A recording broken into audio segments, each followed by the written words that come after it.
Boa tarde a todos. Agora eu vou fazer uma live super rápida sobre o José de Alencar.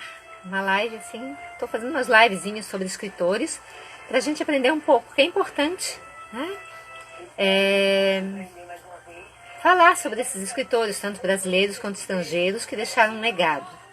Além, claro, como eu sou de português, eu vou falar sobre os portugueses, sobre os escritores brasileiros, literatura portuguesa, e também alguns estrangeiros, mas vou falar mais sobre escritores, mais sobre leitura, ok?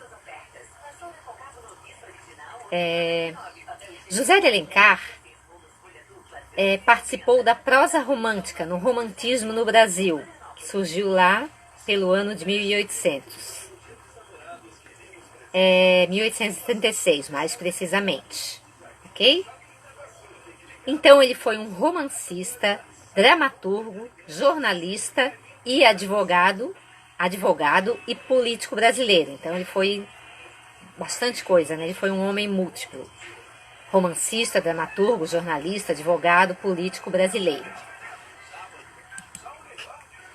José de Alencar nasceu no dia 1º de maio, Dia do Trabalhador, que foi mais tarde instituído, né? De 1829, em Fortaleza, Ceará. E morreu no dia 12 de dezembro de 1877, no Rio de Janeiro. Ele fez muitas obras ambientadas lá no Rio de Janeiro, na época do romantismo, que era a capital que mais produzia, né, escritores naquela época. Ele teve algumas peças: Asas de um Anjo, O Jesuíta e Crédito. E criou filmes como Iracema, virgem dos lábios de mel, dos cabelos mais pretos que as asas da graúna. O romantismo, os romances escritos no romantismo, eles eram muito descritivos, cheios de adjetivos. Tá? Eles davam a descrição da cor dos olhos, comparavam com a natureza, porque o romantismo também é muito ligado à natureza. Ele também teve outro livro transformado em filme, que foi Coração de Gaúcho, e também o Guarani, famoso filme Guarani, que ele foi filmado 2 vezes, tá? O Guarani, como filme, também foi feita uma ópera da obra do José de Alencar, o Guarani, e além disso uma minissérie na Rede Globo, com a Angélica e Murilo Benício. Angélica representava Ceci, a portuguesa, e Murilo Benício representava Peri, o índio.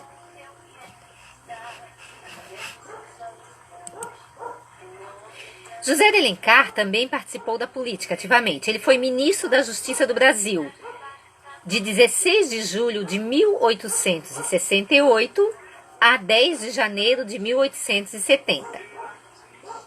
Ele foi ministro durante a monarquia, porque naquela época ainda era monarquia. Vocês sabem que mais tarde que foi declamada a independência do Brasil. Sobre a monarquia de Dom Pedro II. E ele foi antecessor, antes dele, depois dele veio Manuel Francisco Ribeiro de Andrada e após Joaquim Otávio Nebias. O partido era o Partido Conservador, naquela época, né?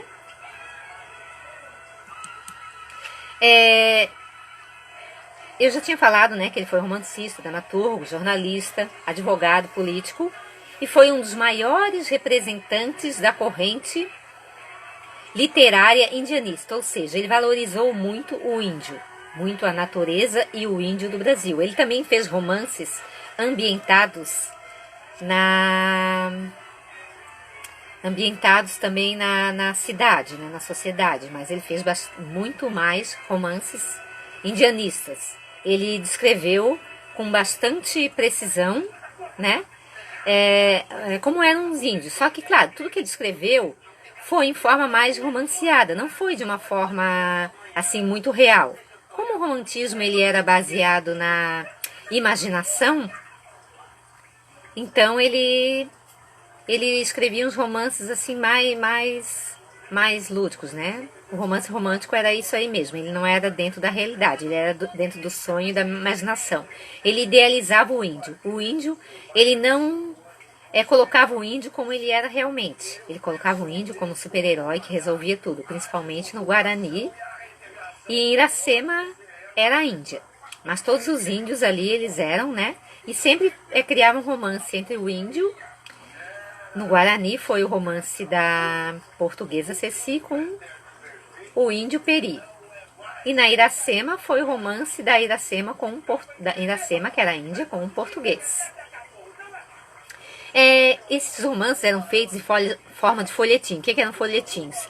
Eles eram publicados semanalmente pelos jornais e as pessoas iam sempre comprando. Naquela época já tinha mais leitura, foi instituída a escola no romantismo. Com o romantismo começou a escola no Brasil, começou a educação no Brasil. Então as pessoas começaram a ser mais letradas e começaram a conseguir saber ler, né? Ler e escrever.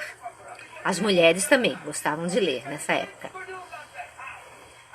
E esse folhetim foi publicado no Diário de Rio de Janeiro e alcançou um enorme sucesso. Nossa, ele começou com esse primeiro romance aí, o Guarani, um enorme sucesso mesmo. E serviu de inspiração para o músico Carlos Gomes. Carlos Gomes, se vocês olharem aí na internet, ele compôs a ópera O Guarani.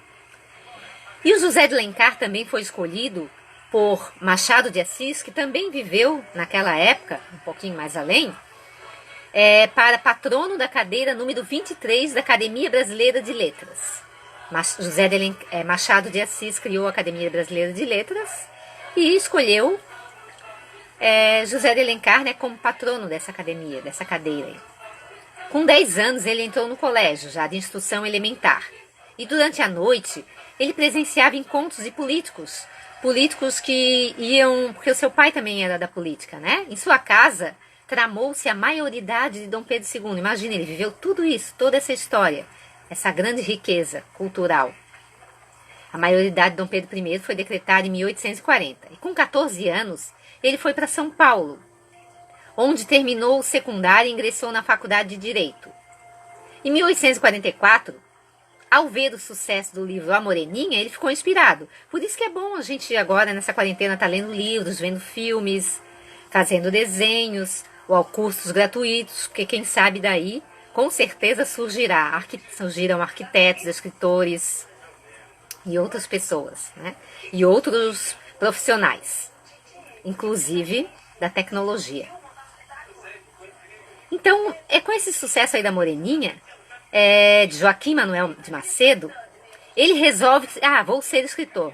José de Alencar pensa, vou ser escritor de romances. Entrega-se à leitura de autores mais influentes da época, ou seja, ele começa a ler para aprender como escrever um romance. Porque, por exemplo, através da leitura, a gente se escreve melhor e pode até ser um futuro contista, um futuro escritor, um futuro poeta. Claro, todo mundo tem o seu talento, né? Então pode despertar o talento para a música, para a poesia, para as artes. E ele leu também Alexandre Dumas, que escreveu A Dama das Camélias. Inclusive, o Machado de Assis tem um romance inspirado na Damas das Camélias, que eu vou falar mais adiante. Balzac, Lord Byron, que foi um poeta romântico, que morreu lá de tuberculose, o mal daquele século, como agora nós temos aí a Covid matando muita gente. Ainda em 1851, ele volta para o Rio de Janeiro, onde exerce a advocacia. Em 1854, ele ingressa no Correio Mercantil, na seção Ao Correr da Pena. E lá, o que quer dizer isso, Ao Correr da Pena? Eles escreviam com pena, né? Não com caneta, como nós temos hoje. Era pena e tinta de nanquim. E aí ele começa a comentar as peças. Ele era como um crítico, né? Um crítico de peças, como hoje em dia nós temos os críticos de filmes, músicas, até de livros, que continuam tendo. Então ele escreve, né? Ele fala sobre os acontecimentos sociais, sobre as estreias de peças teatrais, sobre os novos livros e as questões políticas. Depois, em 1855, ele vira redator do chefe do Diário do Rio, onde publicou o seu primeiro romance, 5 Minutos. Esse romance aí, 5 Minutos, é o caso de um rapaz que por 5 minutos ele perde o ônibus. Não tinha assim, não era exatamente um ônibus, mas é que naquela época tinha um outro, agora eu não me lembro, mas um outro meio de transporte, o bonde, né? Perde o bonde, perdeu o bonde. Então ele perdeu o bonde, mas ele conheceu o amor da sua vida. Leiam essa história, é bem interessante, bem legal. Mesmo que ela seja lá de 1836, 1855 e tal, ela tem um contexto bem legal pra gente ler hoje, tá? Ela é além do seu tempo. E no dia 1º de janeiro de 1857, ele começou a publicar o romance O Guarani, também em forma de folhetim, que alcançou enorme sucesso e logo foi editado em livro, ou seja, fez um grande sucesso. Mesmo no auge da carreira política, ou seja, ele também trabalhou como político, ele nunca abandonou a literatura. Ele casou com Georgina, teve 4 filhos, entre eles Mário Alencar, que seguiria a carreira de letras do pai. E viu suas obras, ele ficou muito triste porque as obras dele foram atacadas por jornalistas e críticos que faziam campanha sistemática contra o romancista, ou seja, eles não gostavam do estilo de escrever do José de Alencar. E ele ficou muito triste e desiludido com tudo isso. E ele publicou uma obra sob o pseudônimo de Sênio. Porém, a maioria das pessoas o louvava, ou seja, entre a grande população ele fazia muito sucesso, ele era um escritor popular. A obra dele foi muito popular. E foi tão famoso que foi aclamado como Machado de Assis como o chefe da literatura nacional. Afinal, foi no romantismo que começou o romance no Brasil, começou com o romantismo antes tinham romances, mas eram de outros, não eram brasileiros, né? E o José de Alencar, querendo ou não, ele deu origem a esse romance. É claro que era uma forma idealizada de ver o índio e tal. Os românticos eram mais, eles devaneavam mais, usavam bastante adjetivos, não eram muito dentro da realidade, mas os romances dele têm grande valor e são bem apreciáveis de se ler. Embora alguns, assim como o Guarani, Iracema, eles têm bastante a linguagem indígena. Então, às vezes, tem os livros de bolso menores, mas que eles são mais fáceis de ler, né? E esse, assim, que ele é a obra completa, ele tem a gente tem um pouquinho mais de dificuldade de ler, porque tem bastante linguagem indígena, e temos que olhar sempre embaixo. Então, agora, como a gente tem a internet, tudo, podemos pesquisar a todo momento. Fica mais fácil. Mas tem bastante linguagem indígena. Ele morreu aos 48 anos no Rio de Janeiro, vítima da tuberculose. E quais são as características do José de Alencar? Como foi a obra dele? O que ele fez, né? Como romancista, ele escreveu uma variedade de obras de diferentes gêneros. Deixou romances indianistas, que é os que fizeram bastante sucesso, como Guarani. Guarani é o de maior sucesso, né? Foram feitos 2 filmes, uma minissérie na Rede Globo.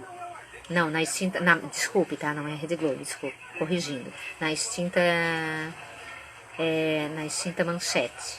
Foi na Manchete a minissérie. É que a Globo fez tantas minisséries que eu acabei confundindo. Mas, afirmando aí, na extinta Manchete, ele fez uma minissérie. E também a ópera, foi feita uma ópera desse livro. Então esse livro aí rendeu muito, né? Muito além do que se era esperado. Deixou também romances históricos, romances regionalistas e urbanos. Os 3 romances indianistas deles foram o Guarani, Iracema e o Ubirajara. Todos eles, né, envolvem um índio. Iracema e o Guarani falam do romance de índios com portugueses. E o Ubirajara fala mais propriamente do índio em si. O romance histórico foi As Minas de Prata. Escreveu também a Guerra dos Mascates, narrativa da famosa Revolução de 1710. Então ele foi um homem muito participativo, participou da política, escreveu romances. Entre os regionalistas, ou seja, que fala da região, de uma região específica, destacam-se o sertanejo, ou seja, ele fala do sertão, e o gaúcho, que fala, né, da região do Rio Grande do Sul. Eles reproduzem costumes típicos e folclóricos dessas regiões, ou seja, do sertão e do Rio Grande do Sul. Os romances urbanos caracterizam a corte, ou seja, eles mostram o ambiente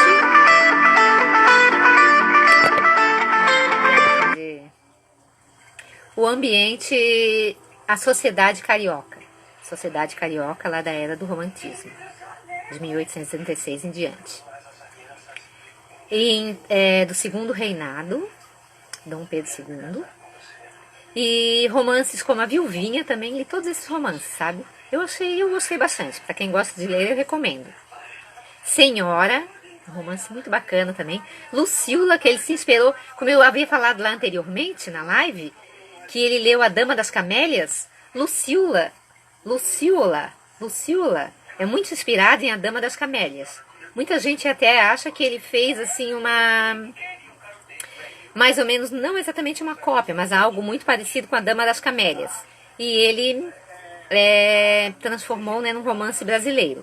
Tem outras características, mas a gente vê que tem muitos pontos em comum. Eu já li os dois, A Dama das Camélias e Luciola, e tem muitos pontos em comum, tá? Só que A Dama das Camélias, o Alexandre Dumas, ele fez um romance inspirado na vida real. Ele teve um romance com uma mulher e escreveu A Dama das Camélias. E o José de Alencar, não, ele se inspirou na Dama das Camélias para escrever esse romance fictício, Luciola, em Encarnação, um outro romance aí que passa no meio urbano, na sociedade carioca. E como poeta, ele escreveu o poema indianista Os Filhos de Tupã, muito bonito também. Pesquisem lá e olhem, leiam, que é muito bonito. Até numa época que a gente deve valorizar bastante os índios do nosso Brasil, em todas as épocas, né? E agora, como a gente tem aí esse meio, a internet, então fica aqui, né, esse pedido para que a gente olhe pela floresta amazônica e pelos nossos índios, que a gente lute por eles. Claro que isso não são os políticos que têm que ir lá colocar leis e tal, e a gente aceitar tudo. Temos que colocar a nossa voz. E como teatrólogo, destacam-se as comédias Verso e Reverso, O Demônio Familiar e As Asas de um Anjo. Então está aí, são essas as obras do José de Alencar, a vida dele, e o que eu pude passar foi isso. Tudo muito interessante, é claro que é um incentivo. Quem gostar de leitura, ou então ler um resumo, dar mais uma lida sobre alguma coisa do José de Alencar, mas principalmente aí na obra O Guarani, nos filmes que tem. Teve um primeiro filme que foi feito, só para finalizar, teve um primeiro filme que foi feito, mas ficou perdido, não conseguiram mais recuperar. Aí tem 2 filmes que foram criados com o Guarani, uma ópera e uma minissérie. Olha aí na internet, fica a dica. E tchau!